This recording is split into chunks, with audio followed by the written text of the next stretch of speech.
Queria convidar vocês para a gente fazer assim, só a capela, bem lentinho. Queremos o... Vamos lá? Vamos lá, Derlei? Queremos o teu nome engrandecer. Adore a Jesus e agradecer-te por tua obra em nossas vidas. Confiamos em teu infinito amor, pois só tu és o Deus eterno sobre toda a terra e céu. Essa é a razão da gente estar aqui nessa noite. Essa é a razão do porquê nós saímos das nossas casas. Esta é a razão do para que existimos, para adorar e glorificar o único que vive e reina, o Senhor da glória. Ele, por Ele, para Ele, Jesus, é que nós estamos aqui. Eu não sei como você chegou até esse lugar nesta noite. Eu não sei como você chegou à casa do Senhor nesta noite. Mas dentre os muitos textos das Escrituras, o Salmo de número 6, irmão Benhu, é quando Davi rasga o coração num tempo de angústia. Davi estava angustiado. E o que eu acho mais lindo nos Salmos é que nós não temos apenas salmos de vitórias, nós não temos só salmos de triunfo, nós temos nos Salmos expressões do mais íntimo do coração de Davi diante de Deus e de outros salmistas. E o Salmo de número 6 é assim, pastor Ignaldo, quando Davi chega diante de Deus e começa: Senhor, eu me sinto debilitado, eu peço que o Senhor me sara. Sabe por quê? Os meus ossos estão abalados. E muitas destas expressões de Davi não era que necessariamente os seus ossos estavam abalados, mas as circunstâncias, as adversidades eram tão grandes, que eu não sei se você já se sentiu assim. Tem dia que o nosso corpo está inteiro, mas a gente está quebrado. Tem semana que a gente está quebrado. Tem semana que a gente passa dias e fala assim: Deus. Davi estava assim. Irmão Carlos, pode só encostar um pouquinho aí, por favor? Davi estava desse jeito. E no verso 6 ele diz assim: Débora, eu estou cansado de tanto gemer. Todas as noites, ele usa uma expressão, ele diz assim: eu fico nadando no meu leito. Você já passou uma noite nadando na sua cama? Vai para um lado, vai para o outro, preocupações. Nós queríamos como igreja hoje orar com você. Eu queria que você saísse do seu lugar e viesse diante do altar do Senhor. Eu queria que corajosamente você pudesse vir. Sabe por quê? Porque Davi, ele continua dizendo, mas num determinado momento ele diz assim: Senhor, ouve a minha súplica, Senhor, ouve a minha oração, ouve o meu clamor. O Deus dos céus está aqui conosco hoje. Quero te convidar, você que está assim, algo que tem te feito nadar na cama, algo que tem feito gemer os seus ossos, algo que tem entristecido seu coração. Eu quero te convidar a sair do seu lugar hoje, ou uma gratidão, algo que você queira também diante de Deus. Pai, eu quero colocar a minha vida. Você que está em casa agora, eu queria que você pudesse compartilhar conosco através da transmissão. Tantas pessoas estão conosco agora. Eu queria que você colocasse isso diante do Senhor. Obrigado, filho. Meus irmãos, nós estamos... Preciso só rapidamente contextualizar você que está conosco hoje pela primeira vez. Aqui na igreja nós temos por costume pregar mensagens segmentadas em séries. E nós estamos, neste ano, é o nosso ano da maturidade.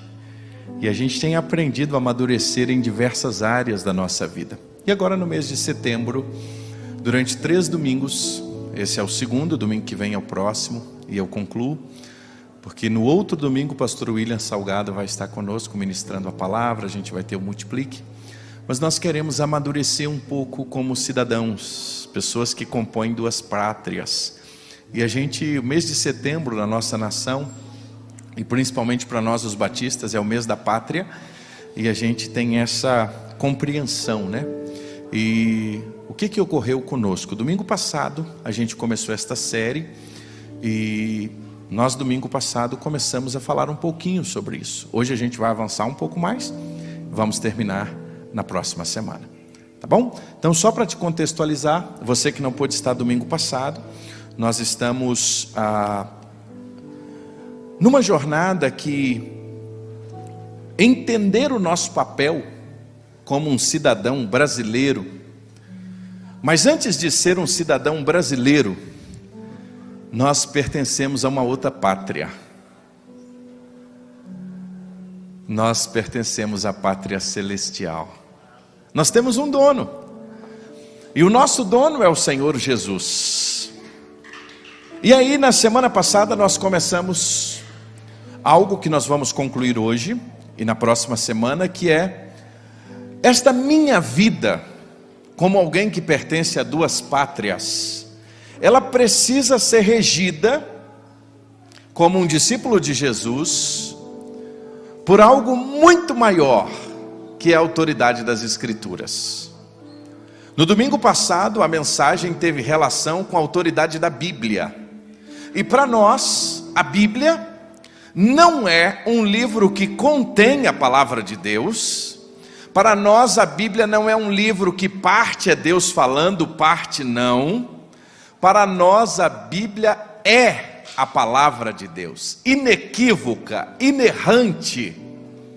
Nós acreditamos, temos uma convicção bíblica, teológica, em que as Escrituras Sagradas é Deus falando conosco. E nós começamos na semana passada esta compreensão que se Deus fala conosco através das Escrituras, e a Bíblia é a palavra de Deus, Débora, nós estamos com um grande problema. Qual é o nosso problema? Em uma geração em que o homem é o centro, Deus é muito bem-vindo desde que ele não seja único. Vou repetir isso. Nós partilhamos e vivemos num tempo em que nós somos de uma geração onde a pluralidade de pensamento, a travou aqui. A pluralidade de pensamento, de convicções, é tão grande, Evert, que o grande problema não está em dizer eu creio em Deus. Esse não é o problema. O nosso grande problema é quando a gente entra com uma mensagem como essa: só Jesus Cristo salva. O grande problema não está em dizer Jesus Cristo salva. Não. Dizer que só Jesus Cristo salva é onde nós encontramos um grande problema. Por quê? Porque quando nós afirmamos que só Jesus Cristo salva, nós partimos de uma compreensão bíblica, teológica, por exemplo, de João 14,6, quando ele diz: eu sou o caminho, a verdade e a vida. Ninguém vem ao Pai a não ser por mim. Ele não é um caminho, ele é o caminho. Se nós tivéssemos a expressão bíblica em que ele fosse apresentada como um caminho, nós teríamos inúmeros outros. Mas a palavra de Deus diz que ele é o, na língua portuguesa, artigo definido. Não há sombra nenhuma de variação. Ele é o caminho, ele é um único caminho, não há outro. Ele é a verdade. Ele é a vida. Então nós saímos daqui domingo passado compreendendo que a grande discussão desse tempo, no contexto da nossa sociedade, não é apenas uma batalha se a terra é plana ou redonda. Não é apenas a batalha acerca, por exemplo, sobre o aborto ou não, e hoje a gente vai falar um pouco sobre isso, essa questão da moralidade. Não é apenas uma batalha de conceito de família. Não, meus irmãos, é muito mais profundo do que isso. O que nós estamos vivendo nada mais é do que em uma sociedade plural, o homem querendo ser Deus, e tudo aquilo que impede o homem de querer ser Deus, ele vai ser contrário. O desejo do homem ser Deus é muito antigo, vem desde o Éden. Qual foi o motivo da queda? Olha, se vocês comerem desse fruto aqui, os seus olhos serão abertos e vocês serão como deuses.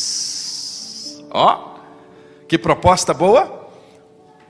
O desejo do homem querer ser Deus. Toda vez que ele tem esse processo ameaçado, ele parte para um tipo de perseguição. Exemplo claro, Faraó, dentro da sua cultura, ele era Deus. A partir do momento que o povo de Israel quer sair para adorar um outro Deus, o que ele faz com o povo? Ele castiga. Novo Testamento, outra experiência clara. César queria ser Deus. O rei queria ser Deus. A partir do momento que aparece um camarada lá da Galileia, dizendo, olha, só existe um único Deus e a ele adorarás, só a ele prestarás culto, esse camarada passa a ser perseguido, porque a mensagem dele não era bem-vinda. Então toda a mensagem da igreja, principalmente na nossa geração, ela vai contra o quê? Há um homem que quer ser o centro de todas as coisas. E a Bíblia não mostra o homem como centro. A Bíblia mostra o que nós acabamos de cantar. Jesus é o centro de tudo que há. O homem não é o centro.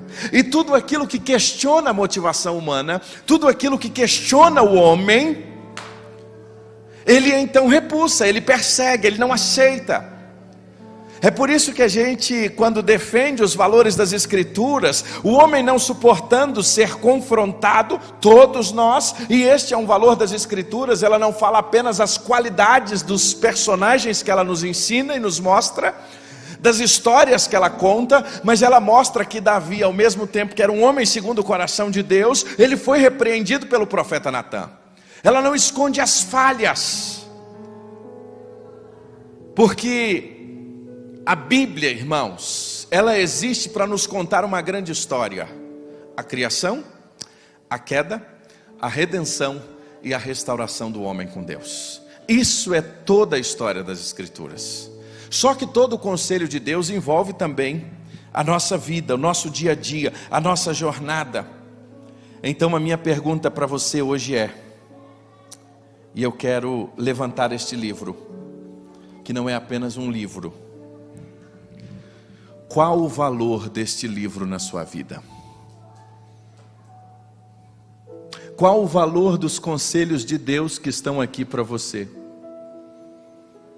Vai chegar um momento na sua jornada de vida em que você vai ter que ter isso tão claro para você.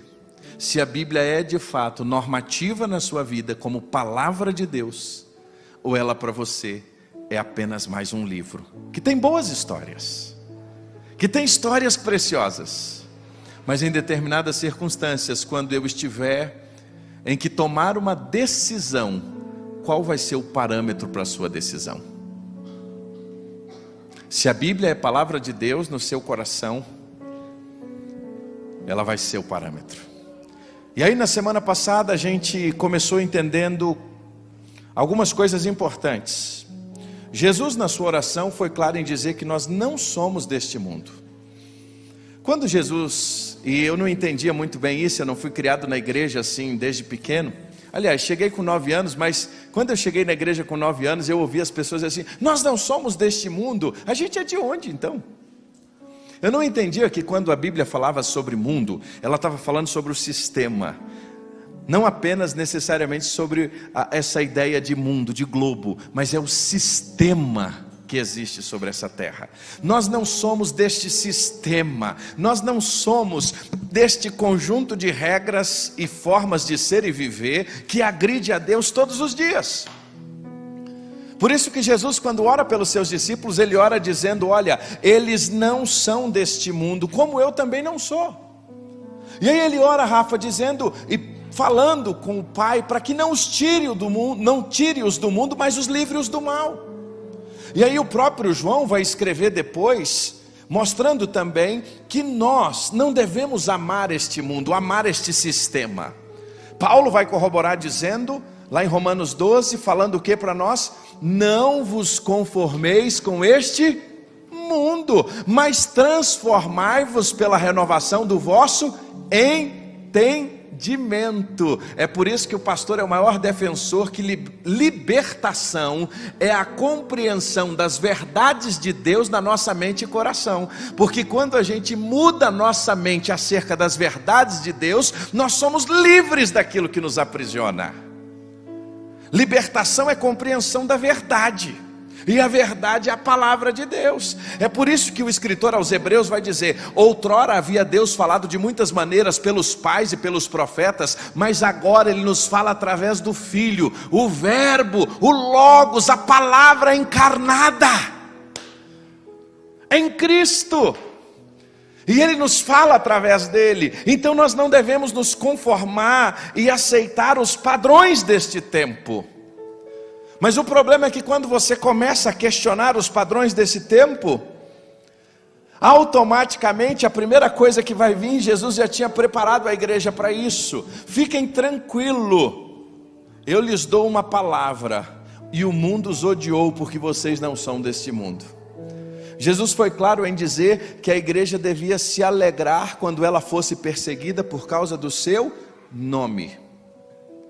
A alegria da igreja não está em ser perseguida. Guarde bem isso. A alegria da igreja está em literalmente incomodar esse sistema mundano. E ao incomodar esse sistema mundano que quer ser Deus, ele revida ela. E ele começa a perseguir. Começa a perseguir por causa dos seus valores, da sua forma, do seu jeito de ser. Não ame este sistema. Não se conforme com esse sistema. Nesta estrada você precisa se posicionar diante desse sistema. E aí Jesus é claro em nos dizer que nós devemos ser sal da terra e o quê? Luz do mundo. Ele diz que nós não somos daqui. Mas o fato de não ser daqui, irmão Josimar, ele deixou para nós como igreja, como discípulos, uma missão: sermos sal e sermos luz. Agora a pergunta é, irmão Tiago, como nós como cidadãos vamos ser sal e vamos ser luz? Como isso vai se desdobrar no nosso dia a dia? Como ser sal sem perder o sabor? Como ser luz e não estar escondido? Como Jesus, sendo nossa referência, Ele lidou com tudo isso? Essa é a grande pergunta. A gente está vivendo um momento em que na cortina de fumaça a gente só está discutindo ideologias. Mas o nosso problema é muito maior do que um problema ideológico. O nosso problema é a raiz de iniquidade do coração humano. Não é aquilo que é aparente. A iniquidade é aquilo que não se vê. É a manifestação do mal no coração do homem, que se desenvolve nas estruturas e onde quer que seja. E enquanto o homem caído e em sistema caído vai operacionalizar desta maneira. Mas como nós seremos sal? Como nós seremos luz? Os irmãos que gostam de boas leituras, querem investir em bons livros, Gruden é para mim hoje um dos melhores teólogos que de fato eu faço questão de investir. Inclusive a sistemática nova saiu agora, tá lindíssimo, um catatal gigante assim. Mas ele tem alguns livros falando sobre sociedade. E um desses livros em que ele trata sobre sociedade, política, Estado, segundo a Bíblia, ele nos apresenta diversos conceitos bíblicos sobre qual deve ser o nosso papel como igreja. Só que a gente vive num tempo em que nós estamos profundamente divididos, para não dizer polarizados. E aí, o povo de Deus, que é o povo da paz, não está conseguindo entender o seu papel e muitas vezes entrou, literalmente ao contrário de ser agente de paz, entrou para ser agente de guerra. E aí nós precisamos parar, olhar nos tempos atuais em que nós estamos e entender que nós temos uma luta muito grande à frente e que ela é muito maior do que nós estamos imaginando. Agora uma coisa é fato: nós podemos ter diferença de crenças, nós podemos ter diferença de valores, nós podemos pensar diferente de qualquer pessoa. O que só nós não podemos é esquecer o Cristo que habita no nosso coração e nos ensina a amar até mesmo quem nos persegue. A igreja nunca pode perder isso de frente. Ela nunca pode perder a sua razão de existir, porque ela é dirigida e guiada pelo Cristo. Mas a grande pergunta é, como nós cristãos, e aí eu queria te fazer essa pergunta: Aleph, como você é um cristão? João, como você é um cristão? Fabrício, como você é um discípulo de Jesus? Vai interagir com aquelas pessoas, Débora, que estão ao seu redor, lá na faculdade. Léo, lá no seu trabalho, como é que você vai interagir? Mãe Shirley, como é que a senhora vai interagir lá no seu trabalho com gente que pensa diferente de você? Como, Sirlene, você vai interagir no seu dia a dia? Pedro, Christian, como você vai lidar? Qual vai ser o modo de demonstrar respeito para com aqueles cujas crenças são radicalmente contra as nossas, contudo, sem abrir mão da fidelidade às Escrituras? Afinal, a Bíblia não é nossa regra de fé e prática? Como é que a gente vai suportar isso? E aí eu digo o seguinte: talvez a gente está sentindo um pouquinho isso mais na pele por causa do calor da polarização. Mas um aluno que está aí nos últimos 5, 10 anos dentro de uma classe de qualquer escola, ele já está sentindo isso nas costas dele há muito tempo. Quem está no ambiente universitário sabe que já está sentindo essa pressão há muito tempo. O movimento progressista tomou conta, e os cristãos progressistas, aquilo que estava fora da igreja, agora está aqui dentro. E de alguma forma, essa pressão ela é muito maior. E a pergunta é, como nós vamos lidar com quem pensa diferente de nós, sendo sal, sendo luz, mas sem abrir mão do que nós acreditamos? Com respeito, com zelo.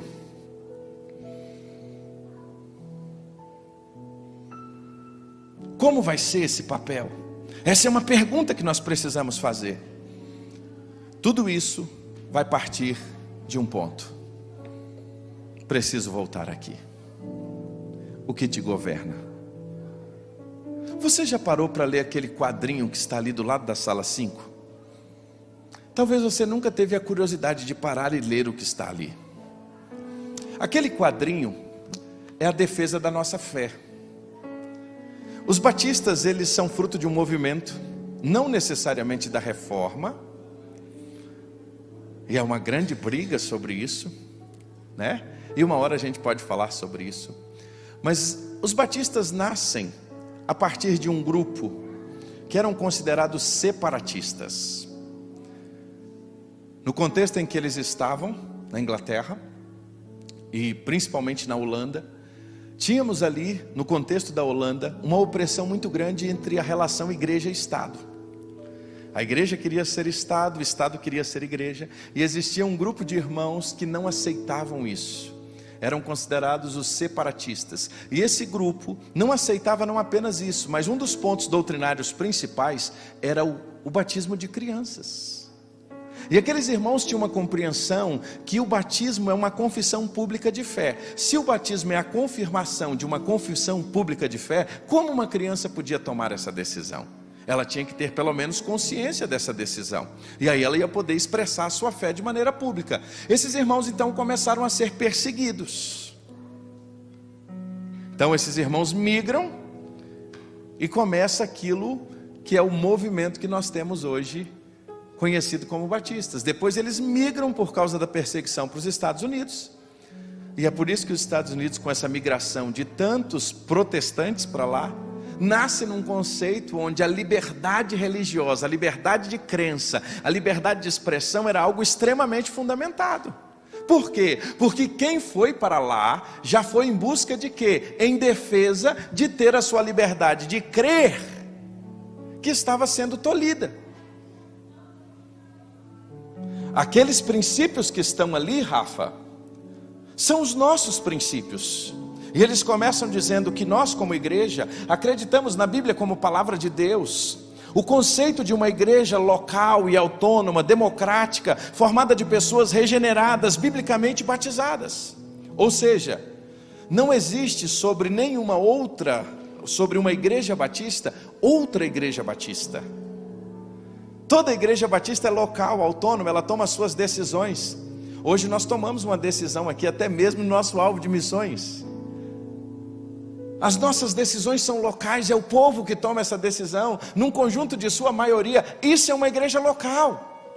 Nós não temos um bispo batista, nós não temos um papa batista, e é por isso que eu disse aos irmãos domingo passado, e reafirmo principalmente à luz dos últimos acontecimentos: se alguém andou falando por aí em nome dos batistas, que os batistas é A ou é B, defende A ou defende B, a primeira coisa, é muito provável que ele não seja batista, porque dois dos princípios que estão ali, sabe quais são, Gustavo?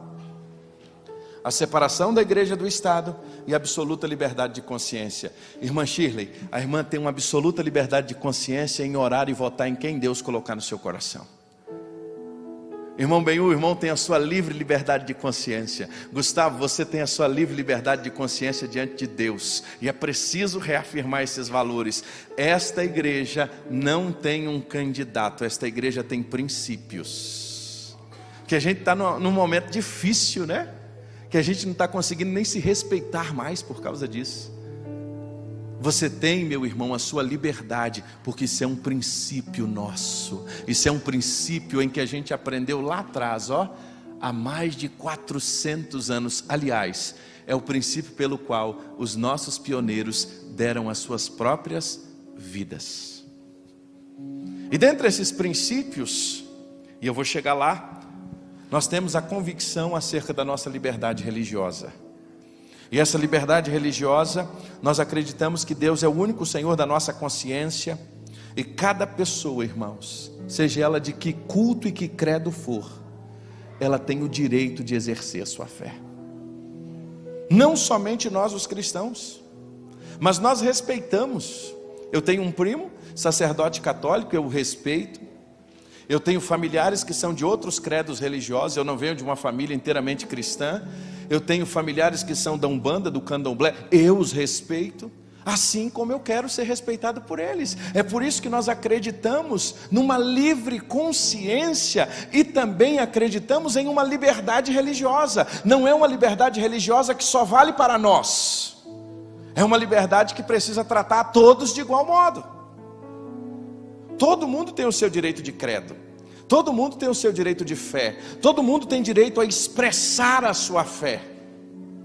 E isso é muito importante, a gente ter essa consciência. Agora, uma coisa muito importante: nos últimos anos, nós temos visto de maneira muito clara um julgo desigual para com as expressões de fé, principalmente no nosso país.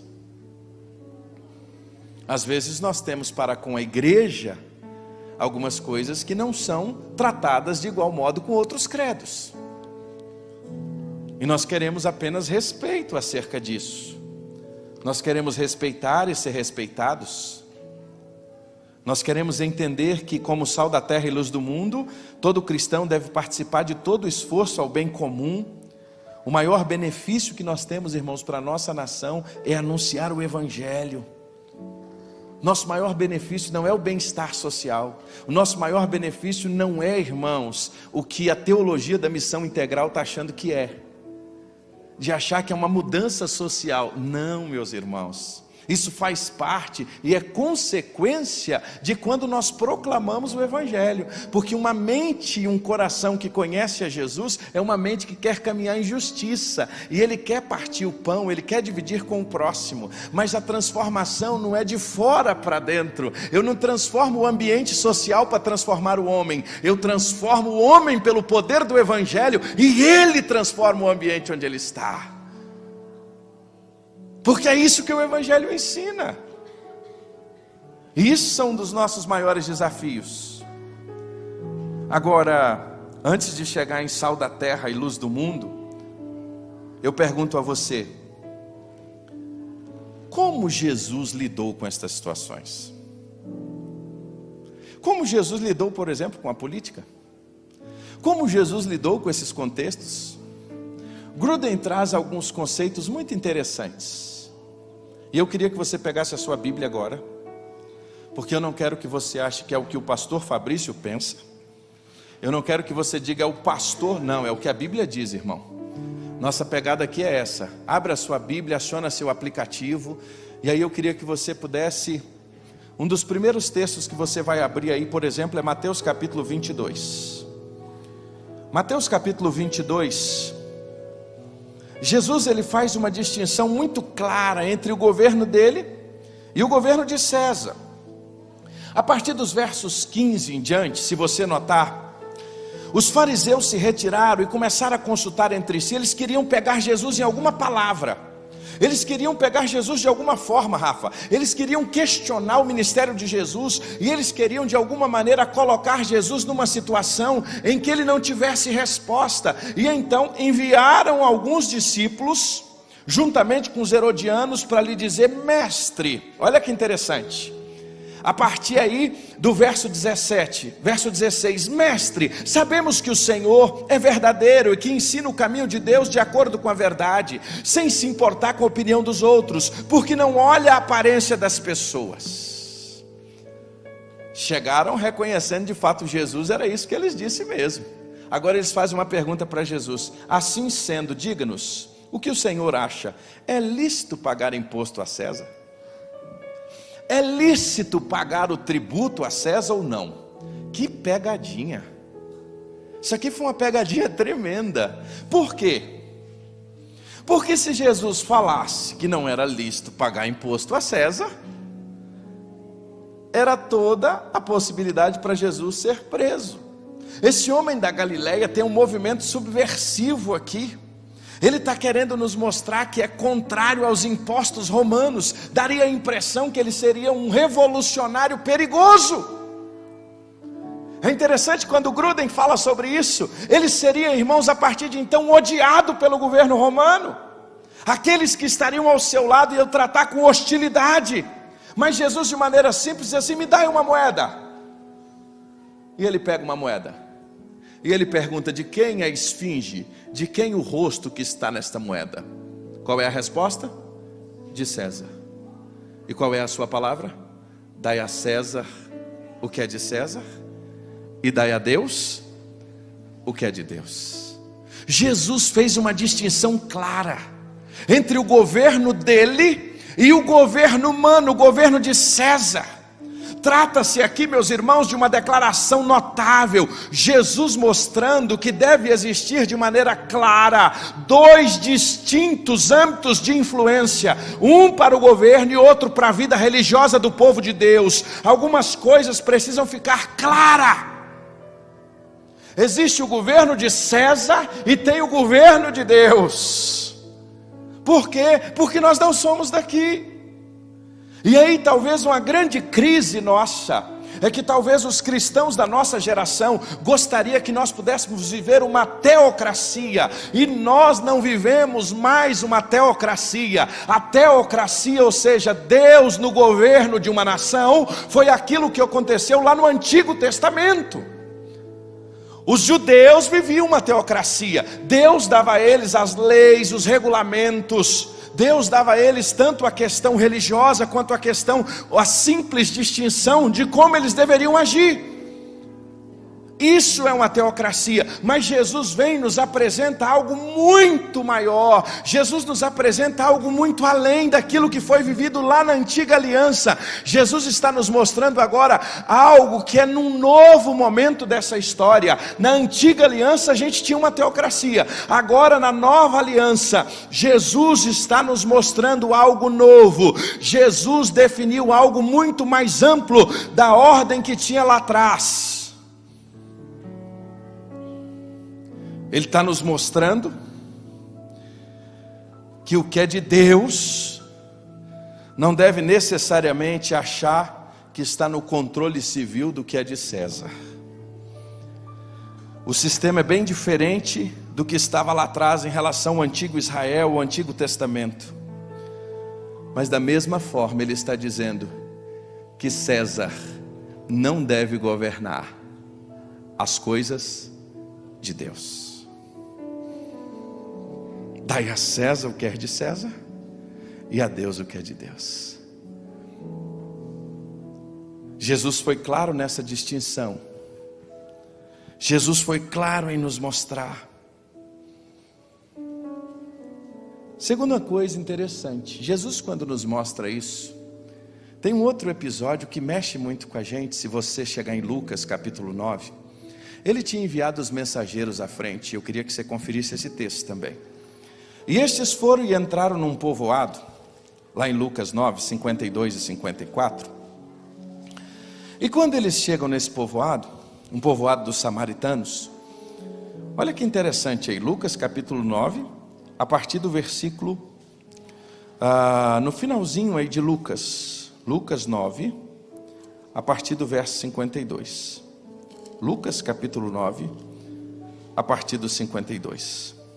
E aconteceu que, se completarem os dias em que seria levado aos céus, Jesus manifestou-se em semblante a firme resolução de ir para Jerusalém.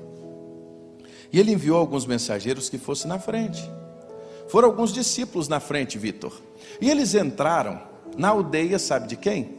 Dos samaritanos. E quando eles entraram numa aldeia dos samaritanos para preparar uma pousada, mas não os receberam, porque o aspecto dele era de quem decisivamente ia para Jerusalém. Visto isto, os discípulos Tiago e João perguntaram. Olha a pergunta de Tiago e João: Senhor, o Senhor quer que a gente mande descer fogo do céu para consumir esses samaritanos? Olha isso, olha esse texto, gente. Eles chegam numa aldeia, eles queriam se hospedar. Ao que parece, os discípulos imaginaram que descer fogo do céu e consumir samaritano seria uma excelente estratégia para que todos os samaritanos conhecessem a Jesus. Seria mais ou menos assim: manda fogo, eles se convertem, eles vão ver o poder de Deus e vai ser todo mundo consumido e convertido. Irmãos, o reino de Deus não é por imposição, irmãos. Jesus está nos mostrando que o reino de Deus não é implementado por imposição. E aqui vai Jesus deixar de maneira muito clara. Jesus, voltando, os repreendeu. Não é por força, não é por poder que nós vamos imprimir em qualquer sociedade que seja os nossos valores. Os valores da igreja serão levados pelo poder do Evangelho, meus irmãos. O Evangelho, que é o poder de Deus para a salvação de todo aquele que crê. Não é por força, não é por poder, não é por violência. Eles chegam e querem o quê? Vamos impor, vamos colocar esse povo, vamos impor por parte de Jesus. Irmãos, é impossível alguém imposto ter uma fé autêntica. Uma fé autêntica é fruto de um reconhecimento de ser um pecador e reconhecer que está perdido, longe de Deus, e reconhece em Jesus Cristo seu único Senhor e Salvador. É impossível nós acharmos que, como cristãos em uma nação, nós vamos impor os nossos valores a alguém, impor as nossas crenças ao outro. Nós podemos até de maneira amável ensinar e falar o que nós acreditamos, mas é impossível, meus irmãos. E aí qual é o nosso grande erro? Nós estamos querendo que gente que não conhece a Deus dê fruto do Espírito. Isso não vai acontecer nunca. Jesus não impôs os seus valores. Seguir a Jesus é uma decisão voluntária. Por isso que ele disse o quê? Aquele que quiser vir após mim, negue-se o quê? A si mesmo. Tem que negar a si mesmo e tomar uma decisão pessoal. E aí Jesus vai dizer, sabe por quê? Porque o meu reino não é deste mundo. Se o meu reino fosse deste mundo, os meus servos lutariam para que eu não fosse entregue aos judeus. Abre aí João 18 agora. João capítulo 18. Olha que interessante. Jesus está sendo preso. E Jesus é preso. Judas é indicado como traidor.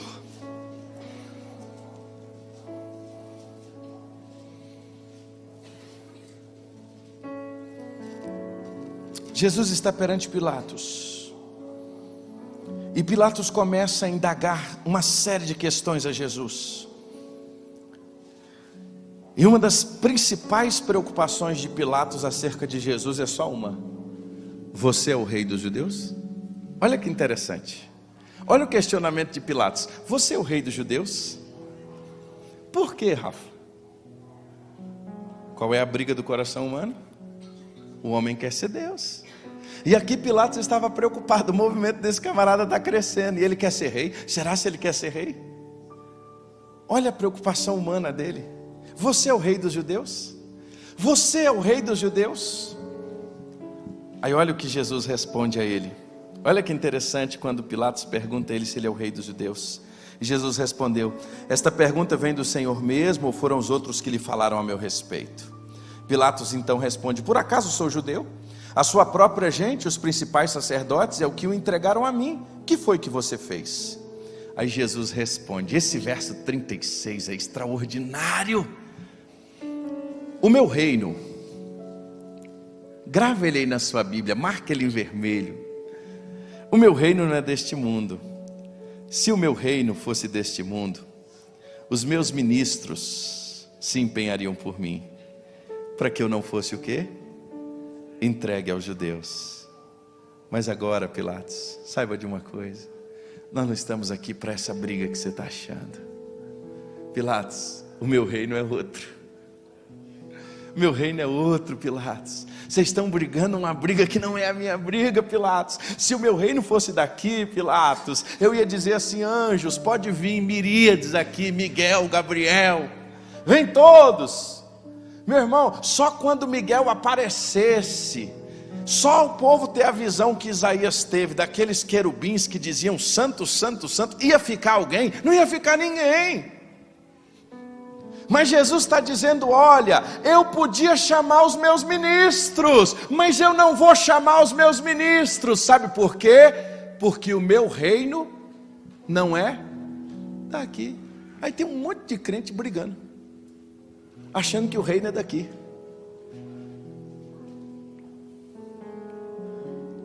Nosso reino, irmãos, não é daqui.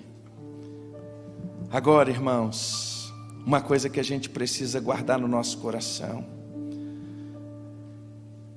mesmo o nosso reino não sendo daqui, mesmo o nosso reino não sendo deste mundo, mesmo os nossos valores não sendo deste mundo, a igreja jamais pode aceitar valores que são contra a palavra de Deus. O que nós estamos aprendendo com Jesus? Que Jesus não veio para impor uma religião. E quando a igreja se posiciona, ela não está aqui para impor uma religião. Quando a igreja se posiciona em determinados valores, vou só dar um exemplo. Nosso grande mártir, Martin Luther King, quando ele defende todo o seu posicionamento acerca dos negros, ele foi muito bem sucedido ao longo da sua história, e diversas leis foram feitas fruto da sua defesa. Ele usava as escrituras, irmãos. Luther King fez leis para que a sua religião, como batista, fosse a religião oficial do seu estado? Não, ele defendia princípios. Aqui nós não estamos falando como a igreja se posiciona em determinadas situações. Ela não está aqui para defender a religião. Nós não estamos aqui querendo impor a religião. Não, nós queremos defender o que nós cremos, porque a Bíblia é a razão da nossa fé. Agora a grande questão é: o sal não pode ser sal apenas no saleiro, senão ele não dá sabor. O sal nem a luz não pode estar escondida. É por isso que agora eu te convido a voltar lá no capítulo 5 de Mateus. E a grande questão que eu digo a você é: Jesus vira para nós, já que nós não somos desse mundo, já que nós não estamos aqui para de fato impor o que nós pensamos, nós não estamos aqui para impor uma religiosidade, não, mas a Bíblia diz que nós precisamos ser sal da terra. Mas se o sal perder o seu sabor, como restaurá-lo? Não servirá para mais nada, exceto para ser jogado fora e pisado pelos homens. Vocês são a luz do mundo. Não se pode esconder uma cidade construída em um monte. Ser luz, meus irmãos, e ser sal vai muito além, meus irmãos, da nossa influência no campo da política. Ser luz e ser sal, a nossa influência, Derlei, tem que ser muito além do campo político. A nossa influência precisa ser em todas as áreas da sociedade. O que Jesus está dizendo, olha, nós não somos daqui, mas enquanto estivermos aqui, nós precisamos dar sabor a este mundo, e este sabor não é apenas em uma área ou outra, é em todos os lugares em que nós estamos. Nós precisamos ser sal, nós precisamos ser luz. O cristão precisa fazer a diferença, seja numa escola como professor, seja como pedreiro numa obra, seja como alguém que mora numa comunidade, vai ser um vizinho, onde Deus vai ser visto a partir da sua vida. Só que eu chego num ponto agora que é mais sério. Ser sal e ser luz é ter a palavra de Deus como sua única regra de fé e prática. E ser sal e ser luz vai te levar a posicionar-se diante de algumas das lutas do nosso tempo, que nós teremos que nos posicionar. E aí vem uma coisa simples para caminhar para o final de hoje. Você já parou para pensar, e eu queria que você pensasse comigo por um minuto, como seria uma nação ou um governo onde de repente toda a influência cristã fosse retirada? Pare aí agora para pensar. Pense aí, Rafa, como seria um lugar, certo? Vamos esquecer governo e nação, porque alguém vai dizer, está falando de política. Pensa agora numa casa onde toda a influência cristã, os valores cristãos, seja retirado dessa casa. Como é que essa casa vai ser? Amplia isso um pouco mais. Amplia agora para uma sociedade. Como vai ser uma sociedade aonde ela não tem sal e aonde ela não tem luz? Como vai ser essa sociedade sem sal e sem luz? Procure imaginar uma nação ou um governo onde de repente fosse tirado tudo aquilo que nós acreditamos. Como seria a forma desse governo conduzir essa nação? Como seria, irmãos, esse governo? Como seria essa sociedade? Eu posso te dizer que em muito pouco tempo, uma sociedade que não tem absolutos morais não existirá e não valerá para mais nada além de opiniões próprias, intuições morais individuais nada confiáveis. Irmãos, ser sal e ser luz. E por mais que a gente vive numa época onde diz assim, a igreja não pode discutir a pauta moral, nós precisamos discutir a pauta moral. Sabe por quê? Porque se eu e você não defendermos a pauta moral, porque a base da pauta moral não é outra, a não ser as Escrituras Sagradas. Dia em que nós deixarmos de discutir a palavra de Deus, vou te dar alguns exemplos sobre a pauta moral que eu acho que são claros para nós. Muitas questões hoje que nós temos na vida, e não apenas política, sabe por quê? Porque o seu filho está se deparando todo dia com isso na classe. É na classe, é ali dentro da sala de aula. A pauta moral não é discutida apenas nos corredores do Congresso. A pauta moral está sendo discutida dentro da sala de aula. A pauta moral está sendo discutida dentro dos desenhos animados. A pauta moral está sendo discutida dentro da sociedade. E se nós não prestarmos bem atenção nisso e nos posicionarmos como cristãos, não ideologicamente, mas nos posicionarmos na palavra de Deus, que é a nossa única regra de fé e prática, nós estaremos sendo omissos diante de Deus.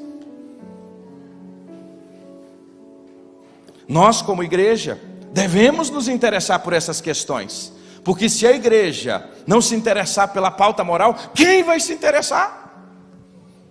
Quem vai se interessar pelos valores?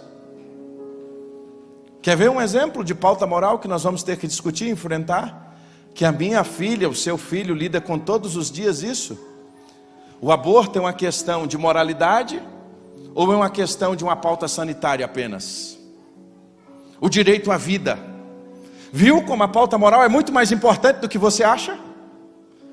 E aí você vai ter toda uma defesa sociológica, você vai ter toda uma argumentação ao óculos das ciências sociais. Ok, respeitamos as ciências sociais, mas chega uma hora na vida do crente em que entre a ciência social e o que a Bíblia diz, nós vamos ter que nos posicionar com o que a Bíblia diz.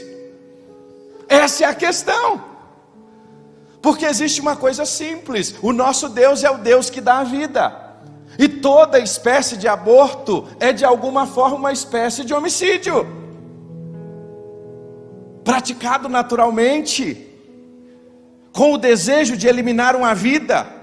E aí nós como igreja vamos ficar calados e vamos literalmente, é isso, irmãos, eu não estou aqui para discutir ideologia, eu estou aqui para falar com você o que nos rege, o que nos dirige. O que dirige a palavra de Deus? Ou o que nos dirige são as ciências sociais? Vai chegar uma hora em que a ciência social, e aí uma coisa é interessante, nós devemos obedecer às autoridades, sabe até quando? Até quando elas não vão contra o nosso princípio maior, porque o nosso princípio maior é a palavra de Deus. Pastor, é isso mesmo. Quando Pedro foi preso, o que ele disse? Eu não posso deixar de falar do que eu tenho visto e do que eu tenho ouvido. Esse é o papel da igreja. É por isso que eu digo, quando ela começa a salgar, a coisa começa a arrochar. E aí vai vir a perseguição. E quando vem a perseguição, você tem que escolher. O que você vai defender? A palavra de Deus, aquilo que você crê? E aqui, irmãos, eu não estou falando de A ou de B. Não é isso. Eu estou falando da autoridade das Escrituras sobre a sua vida. Quanto a Bíblia é a autoridade das Escrituras sobre você. Sabe por quê? Por daqui a 40 dias, a política vai passar em nome de Jesus. Logo vai ser um tempo de paz. Deus vai ter aquele a quem Ele tem para essa nação. Só que tem uma coisa: o meu e o seu filho vai continuar discutindo essa pauta dentro da escola. E se nós não o prepararmos para ele enfrentar lá, como é que ele vai lidar com isso? Eu não estou pregando essa mensagem por causa da política. Eu não estou pregando esse sermão por causa do contexto em que nós estamos. Eu estou pregando esta mensagem que nós precisamos como igreja amadurecer numa sociedade e nos posicionar à luz dos princípios que nós acreditamos. Porque daqui a 40 dias vai passar o primeiro, segundo turno. Domingo que vem eu vou falar sobre a soberania de Deus no processo. Eu acredito na soberania de Deus. Só vai estar lá quem Deus permitir. Domingo que vem eu falo sobre isso. Mas indiferente disso, eu não quero aqui discutir hoje a soberania. O que eu estou te dizendo é quem de fato você é quando você está diante de uma pergunta e qual é a sua base de resposta. É isso que eu estou lhe perguntando. Porque outras coisas virão. Nós passamos agora recente, estamos mal ainda, terminamos passar por uma guerra. Você sabia que dentro da guerra tem conceitos éticos, tem conceitos morais que a gente precisa como igreja responder? É correto uma grande potência ir lá e pegar um país oprimido? Qual vai ser o posicionamento da igreja em relação a isso? De fato esse país é oprimido? O que nós precisamos como igreja é de alguma maneira olhar estas questões e ter respostas. O correto usar a força militar, por exemplo, para proteger a nossa própria nação? É correto você ter essa compreensão? Isso tudo está dentro da pauta moral. É correto você usar a sua própria forma de defesa quando alguém de maneira irregular entrar na sua casa?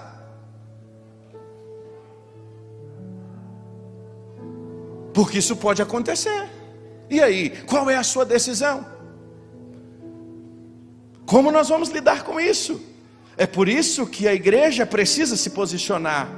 E nós precisamos nos posicionar, não é por A ou por B. Irmãos, nós precisamos nos posicionar pela palavra de Deus.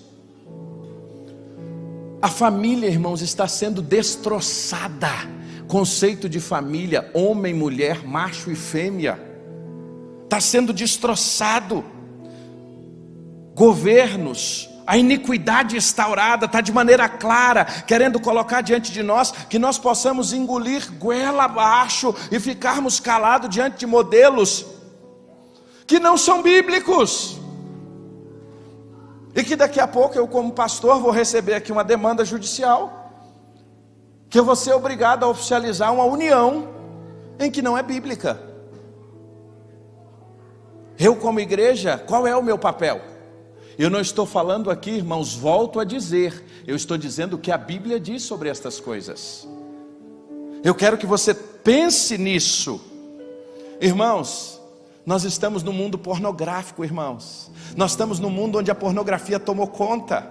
Nós estamos no mundo, irmãos, onde pessoas que não deveriam falar coisas que jamais deveriam ser faladas em públicos, falam de maneira natural e acham isso bonito. Palavras pornográficas, sexualização das crianças, isso se dá de todas as formas. E aí a gente olha para tudo isso e diz assim: nós vamos como igreja ficar calado? Nós vamos como igreja nos calar e nos omitir diante dessas coisas? Deve a igreja se calar diante de ações que promovem muitas vezes dentro da escola dos nossos próprios filhos, irmãos? Aí, meu irmão, é só uma pergunta: é de que lado você está? Mas é a Bíblia. Eu não estou dizendo A ou B. Sabe por quê, irmãos? Isso vai envolver nosso posicionamento ético acerca da pobreza. Isso vai envolver o nosso posicionamento ético acerca do meio ambiente, que a gente fala pouco sobre ele. Um monte de crente lambão joga lixo na rua, desculpe a expressão, sem educação. Não está achando que a Bíblia nos ensina sobre isso? Aí depois a gente enche os córregos lá de lixo, transborda, mata um monte de gente. O que foi isso? Isso é a ausência da nossa consciência, é o pecado que há em nós. Então são uma série de coisas que nós precisamos nos posicionar como igreja. A liberdade de crença, a liberdade de expressão. Eu quero, meu irmão, que você continue tendo o seu direito de falar o que você quer, da maneira que você quer, quando você quiser. É só isso, indiferente do que você pensa. É por isso, meu irmão, que a gente precisa viver a vida como discípulos de Jesus, como sal da terra e como luz do mundo. E não é só apenas no dia 1º domingo de outubro e último domingo de outubro. Parece que tem gente que acordou só agora, como se crente só fosse crente para votar. Não, irmãos, nós temos que ser crente todo dia. Isso é muita gente querendo fazer política em nome de Deus, irmãos. E desculpe, irmãos, eu tenho um ditado que para mim é muito claro: o pau que, desculpe, bate em Chico tem que bater em Francisco. Quem já ouviu esse ditado? Não é assim? Irmãos, não tem um justo sequer. Vou repetir isso: irmãos, não tem um justo sequer. Tira isso da sua cabeça. Tira isso da sua cabeça, achar que A é perfeito, B é perfeito. Irmãos, só tem um homem que veio a essa terra e não teve pecado. O nome dele é Jesus. Para de se iludir. Agora a grande questão é, seja agora no primeiro turno, no segundo turno, seja na sua escola, seja na sua vizinhança, onde você estiver, o meu posicionamento e o seu como sal da terra e luz do mundo é sempre na defesa dos nossos princípios, dos nossos valores. Tem muita gente que está falando em nome de Deus aí, que só está falando em nome de Deus para tentar pegar o seu voto, meu filho. Tem gente aí que não teme a Deus não. Deixa de onda. Ora a Deus agora, nos próximos dias. Ore ao Senhor e peça a Deus sabedoria quando você for exercer a sua cidadania. Não há um justo sequer. E muitas vezes você terá, representantes que talvez não é nem da sua fé, mas são incansáveis em defesa dos seus princípios. Princípios coerentes com o que você acredita. Você é livre para pensar. Não basta apenas você ver o mundo a partir do viés econômico. Eu sou defensor de um Estado mínimo. Eu sou um defensor de um Estado maior. Irmãos, esse é apenas a borda. Tem coisas muito mais profundas aí para a gente discutir. E como igreja, a pergunta é: qual vai ser a sua resposta? E onde vai estar baseada a sua resposta? Ser sal e ser luz é ter discernimento em agir no trabalho, na escola, na igreja, no meu dia a dia, com os meus vizinhos. É me posicionar aonde quer que eu esteja, à luz do que eu acredito. A Bíblia é o parâmetro. O seu parâmetro não é o seu gosto pessoal, como discípulo de Jesus. O meu parâmetro, Rafa, não é o que eu acho, o que eu penso. O critério agora que eu vou usar nas eleições é quem rasga menos as páginas da Bíblia. Porque rasgando, todos eles estão de alguma forma. Todos eles agridem os meus princípios como cristão. Porque não tem um justo sequer. Mas dentre esses, ore a Deus e leia, vai lá, pesquisa. Eu estou te fazendo um desafio. Leia, pesquisa. Eu vou votar em alguém. Pesquisa quem é ele. Busque saber quem é ele. Veja as suas propostas. Leia o que ele pensa sobre o que você está pensando. Leia o que ele pensa sobre o que você acredita. Gaste tempo com isso. Sabe por quê? Porque isso é importante. Da mesma forma, gaste tempo na escola do seu filho. Saiba o que os professores estão ensinando. Pega o material didático e confere.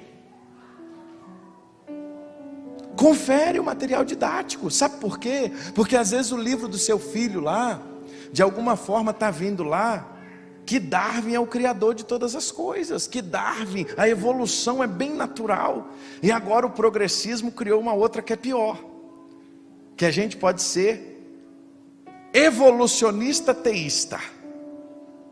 Não, irmãos, nós somos criacionistas. Gênesis 1 e 2 para nós é literal e ponto final, acabou-se. Eu estou falando é disso, irmãos. A gente está numa cortina de fumaça olhando só um tempinho, só um recorte. Eu estou falando é de todo. É os desenhos que os nossos filhos assistem, que está lá, incitando eles à violência o tempo inteiro. Que o meu assiste, e que eu estou lutando contra isso também. Como você. E aí a gente vai ter que se posicionar. Agora, a pergunta é: qual é o parâmetro da nossa posição? É só isso que eu quero te convidar a pensar. O que vai te dar base para você tomar a sua decisão? A sua decisão na escola, na universidade, no voto, no dia a dia, na condução da sua família. Por isso que eu disse aos irmãos, eu não estou aqui para falar de política. Não, irmãos. Os valores são muito maiores do que tudo isso. Nós precisamos ser sal da terra e o quê? Luz do mundo. Quero te convidar a ficar de pé.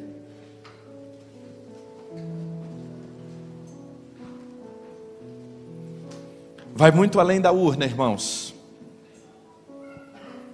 Muito além da urna. Mas a urna também precisa refletir os nossos princípios.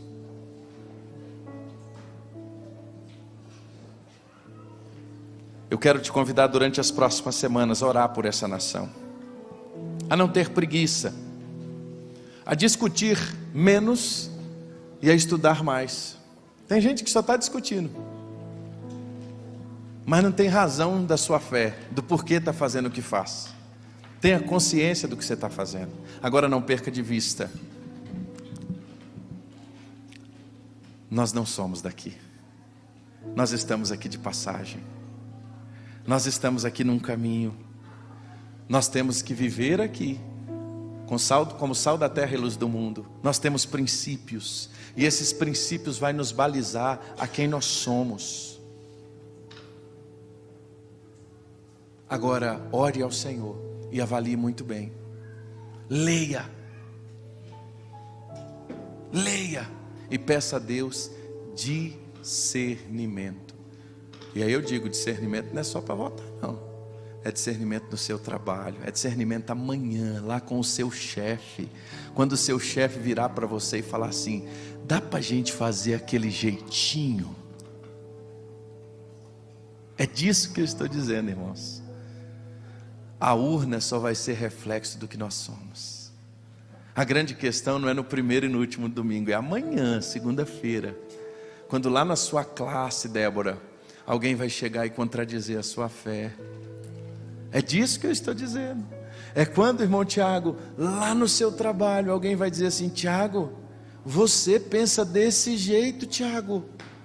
Como pode, Tiago? Você é um cara gente boa, mas você pensa dessa maneira.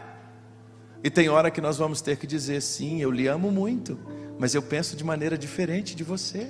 Isso não me impede de continuar te amando, isso não me impede de continuar tendo comunhão com você, isso não me impede de andar com você, mas nós pensamos diferente. E a razão de eu pensar assim é simples. É porque eu tenho um valor na minha vida, e o meu valor é a palavra de Deus. Tiago, mas você é tão retrógrado. Christian, você é tão retrógrado porque você pensa assim. Não, eu respeito a sua forma de pensar, mas eu tive uma experiência com Cristo Jesus, e esta experiência me deu um absoluto na minha vida, e eu entendi o meu papel, e Ele é o livro que me governa. Perdão, irmãos, mas eu precisava hoje passar um pouquinho, porque a gente precisa entender isso.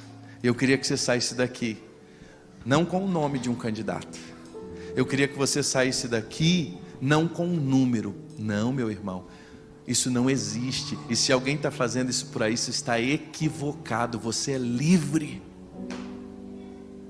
Você é livre. Agora eu só queria que, à luz do que você acredita na Bíblia como palavra de Deus, amanhã, no dia do primeiro turno, no segundo turno, seja onde for, que a sua fé reflita a verdade das Escrituras na hora da marcação dos seus dedos. Vamos orar? Deus nos dê sabedoria. A gente está vivendo um momento tão difícil. A gente vive, Senhor, um momento tão desafiador. Muito obrigado, Senhor, pela Tua palavra, porque a Tua palavra é maravilhosa.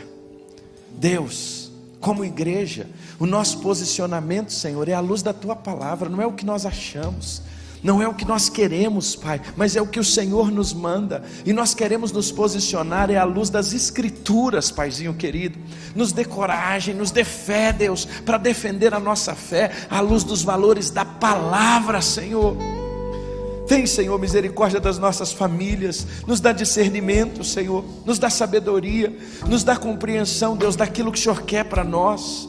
Diante de temas tão desafiadores, Deus, como a guerra, como o aborto, ó Deus, diante de situações em que nós precisamos aprender a nos posicionar com amor, com zelo, com respeito, mas sem deixar de abrir mão da nossa fé, meu Pai. Nos dá sabedoria para fazer isso no trabalho, nos dá sabedoria para lutar contra a corrupção, nos dá sabedoria para lutar contra o roubo, nos dá sabedoria para lutar, ó Deus, contra juízes iníquos, seja ele em qualquer instância. Nos dá sabedoria, Senhor, para não aceitar o mal. Nos dá sabedoria, Senhor, para não aceitar adultos falando besteiras para as nossas crianças. Nos dá sabedoria, Deus, para lutar pelos princípios, porque, Senhor, a Tua palavra é real. E, ó Deus, a Tua palavra é completa. Nós não precisamos de mais nada. Deus não vai ser um homem que vai mudar o Brasil. Quem vai mudar o Brasil é o Evangelho. É gente que vai conhecer a Tua palavra, vai se arrepender dos seus pecados e vai ter uma experiência com o Senhor. Porque a mudança que o Brasil precisa não é de fora para dentro, é de dentro para fora. Senhor, nos ensina a respeitar o nosso semelhante. Nos ensina, Senhor, a respeitar o que pensa diferente de nós, como Jesus respeitou.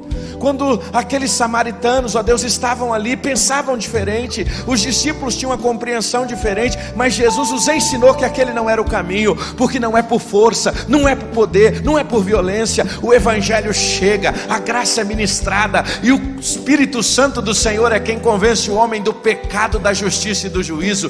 Dá sobriedade, Pai, à igreja brasileira, dá sobriedade aos pastores do Brasil, dá sobriedade, Senhor, consciência de missão, que a igreja entenda o seu papel em ser sal, em ser luz, não apenas na política, Pai. Nós precisamos sim dos valores cristãos de uma nação, senão ela se perde, Deus, senão ela vai virar o pior dos lugares para se viver, porque o sal é para conservar, a luz é para guiar, mas nós precisamos entender que nós temos instâncias diferentes, e a igreja, Deus, precisa compreender o seu papel, e nós pedimos ao Senhor, Deus, nos dá sabedoria do nosso lugar, nos dá sabedoria, Deus, não nos deixe encantar pelo poder, não deixa a igreja gostar do palácio, Senhor. Não deixa, Senhor, os profetas dessa geração gostar do palácio. E ainda em nome de Deus, tem misericórdia de nós, Pai. Nos ensina a ser igreja, nos ensina a entender a nossa missão, nos ensina, Senhor, o que de fato é a Tua vontade, à luz da Tua palavra. É a nossa oração, em nome de Jesus. Amém, Senhor. Vamos adorar ao Senhor. Jesus é o centro de tudo que há. A Ele sim a glória, a Ele sim nós devemos adoração. Jesus é o centro de Ele é a mensagem da igreja. Essa é a principal mensagem da igreja. Jesus, Ele, por Ele, para Ele.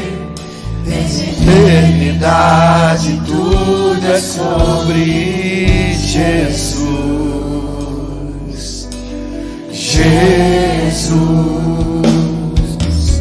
Jesus é o centro de tudo que há.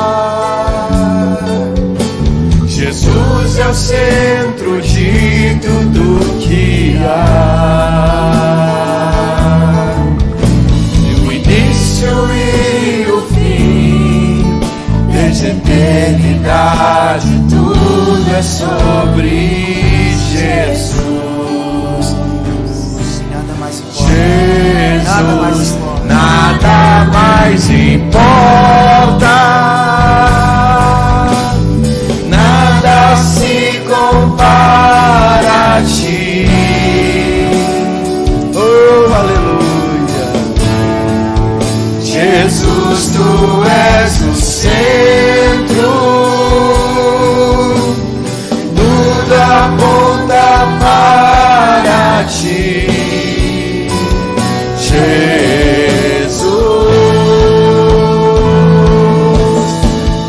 Jesus é o centro de todo o meu ser.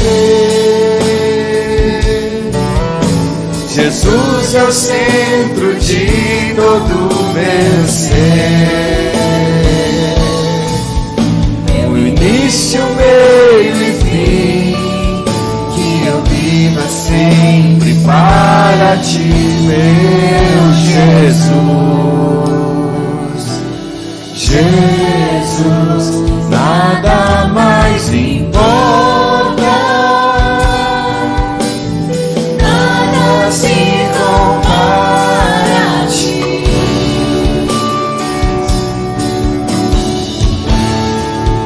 Jesus, tu és o centro, tudo aponta para ti.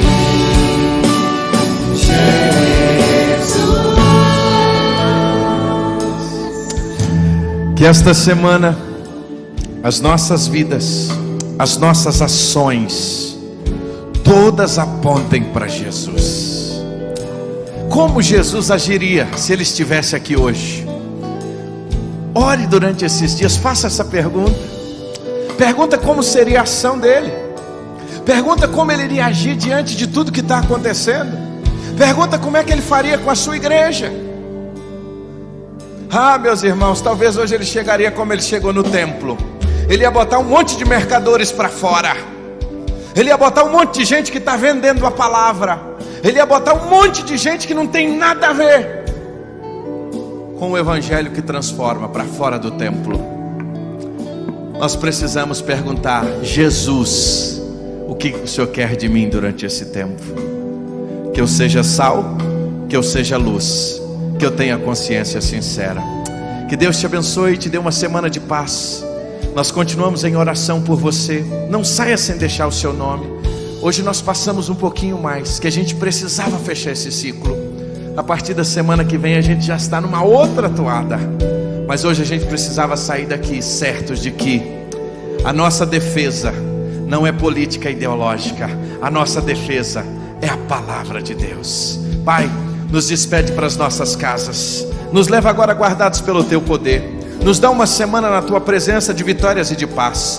Guarda-nos, ó Deus. Perdoa, Senhor, as nossas fraquezas, nossas limitações. Nos despede, Senhor, para que sejamos, ó Deus, uma semana onde sejamos sal e sejamos luz. Que possamos agir como Jesus. Possamos ser, ó Deus, Jesus aonde o Senhor nos colocou. Na escola, na universidade, aonde o Senhor quer que a gente esteja. Deus, nos dê sabedoria, nos dê direção. Visita agora os enfermos, Pai. Guarda os Usa. Guarda, Senhor, o João Rafael, o Otávio, Pai, que não está passando bem também. As nossas crianças. Guarda a Adriana, Senhor, e a sua família. Guarda, Senhor, em nome de Jesus, Pai. Ó Deus, a vida da esposa do irmão Geraldo agora, que precisa, ó Deus, de uma cirurgia. Guarda, Senhor, a tua filha agora. Seja, ó Deus, com cada um dos nossos, ó Deus. E nos despede com a tua paz para uma semana de vitórias. Que o amor de Deus, o nosso Pai, a graça revelada a cada um de nós através do Senhor Jesus, e as doces consolações do Teu Santo Espírito, seja com cada um de nós, hoje e para sempre. Amém. Deus te abençoe. Não saia sem tomar um café com fé. Tenha uma semana de bênçãos.